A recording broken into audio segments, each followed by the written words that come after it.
Saudara-saudari terkasih di dalam Tuhan Yesus Kristus, semoga kita semua dalam keadaan sehat bersama keluarga.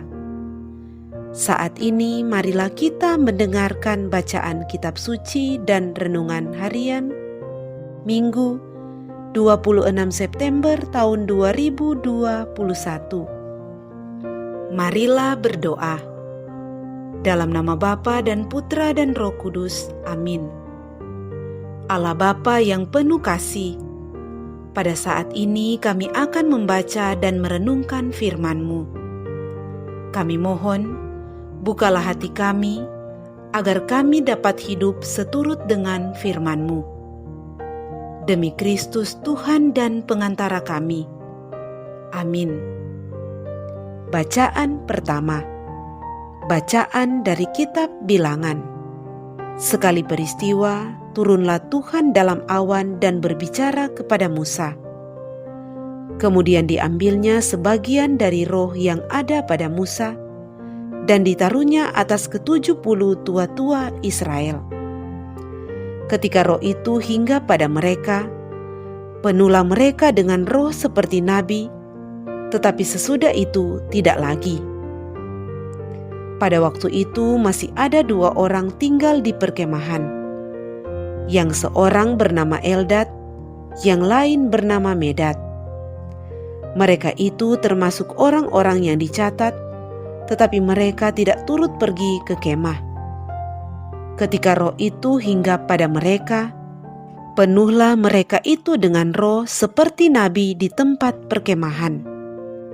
Lalu berlarilah seorang muda memberitahukan kepada Musa, Eldad dan Medad penuh roh seperti nabi di tempat perkemahan.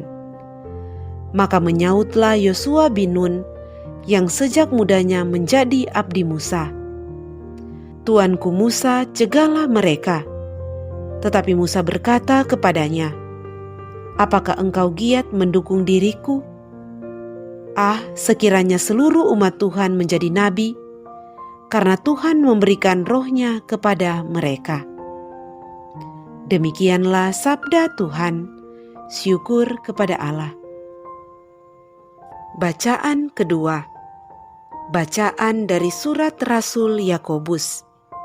Hai kamu orang-orang kaya, menangis dan merataplah atas sengsara yang akan menimpa kamu.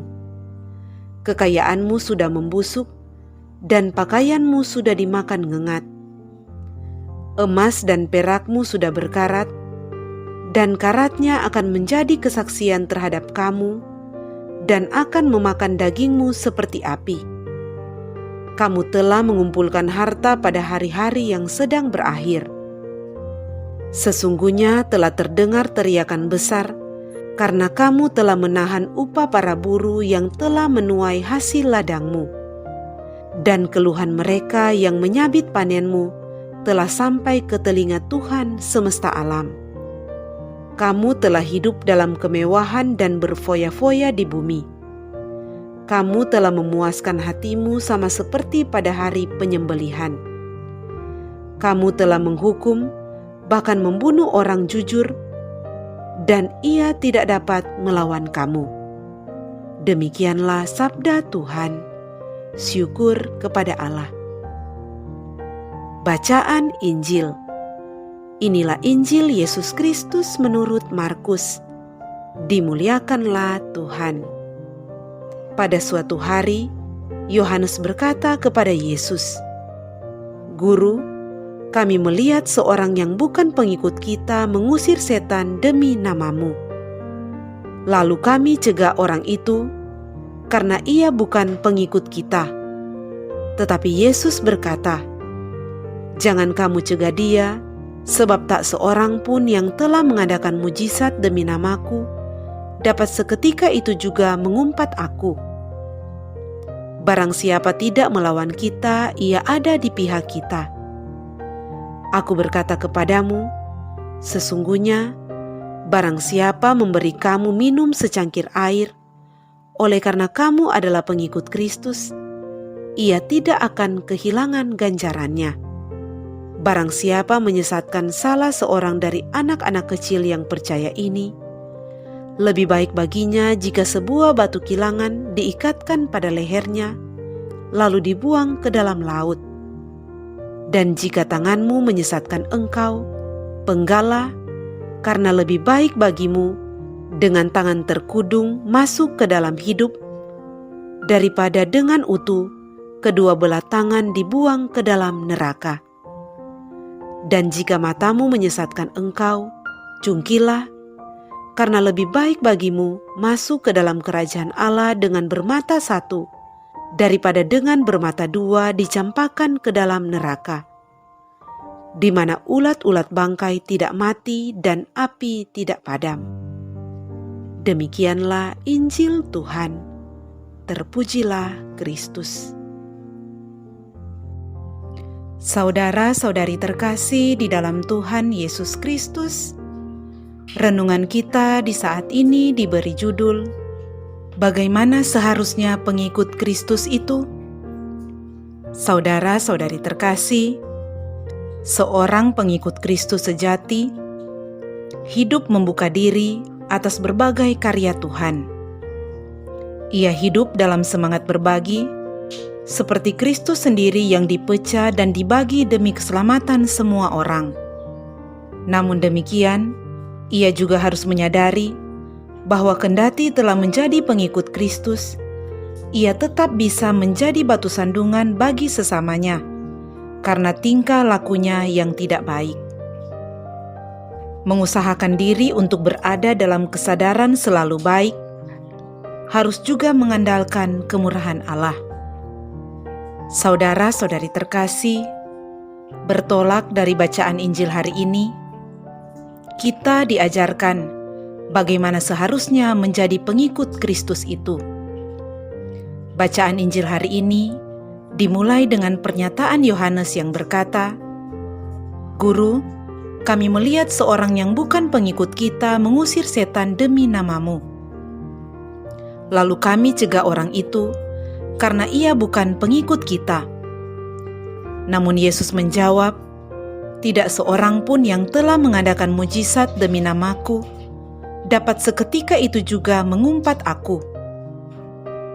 Saudara-saudari terkasih, pikiran tentang siapa yang terbesar di antara mereka masih jelas terlihat ketika Yohanes mengungkapkan bahwa mereka telah mencegah orang yang di luar murid Yesus yang selalu bersamanya untuk mengusir setan dalam namanya.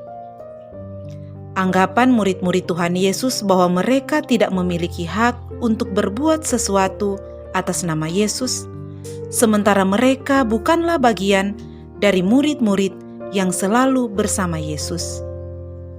Percakapan dan pemahaman murid-murid Yesus sebenarnya masih berputar pada sesuatu perbuatan dan mengharapkan sesuatu secara lahiriah atau kedagingan. Hal ini kembali ingin diperjelas oleh Tuhan Yesus, bahwa kepercayaan dalam hal mengikuti Yesus jauh dari ambisi-ambisi lahiriah.